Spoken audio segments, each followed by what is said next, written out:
Simple and சூப்பரான chicken gravy செய்யலாமா? மறக்காம இந்த வீடியோ வந்து சேவ் பண்ணிக்கோங்க. நாங்கள் வந்து நாட்டுக்கோழியை ஸ்கின்னு ரிமூவ் பண்ணிட்டு எடுத்துக்கிறோம். உங்களுக்கு வேணா ஸ்கின்னோட கூட நீங்கள் எடுத்துக்கலாம்.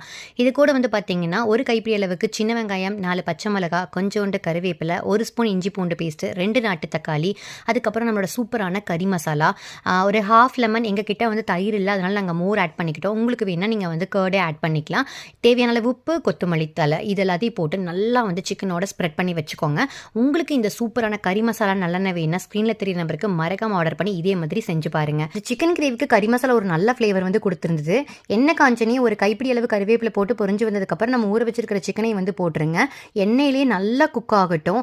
ஒரு 15 மினிட்ஸ் விட்டிங்கன்னா இந்த மாதிரி வந்து நல்லா ட்ரை ஆயிரும். அதுக்கப்புறம் தேவையான அளவு தண்ணி ஊற்றி நல்லா சிக்கனை வந்து வேக விடலாம். சிக்கன் வெந்ததுக்கப்புறம் 1 ஸ்பூன் பெப்பர் தூள், கொத்தமல்லி தலையை போட்டு சுடு சாப்பாட்டு கூட இந்த கிரேவி வச்சு சாப்பிட்டு பாருங்க. அவ்வளோ யம்மியாக இருந்துச்சு. ஒரு டிஃப்ரெண்ட் ஃப்ளேவர் கொடுத்துச்சு. மறக்காம உங்கள் வீட்டில் இதை வந்து செஞ்சு பாருங்க.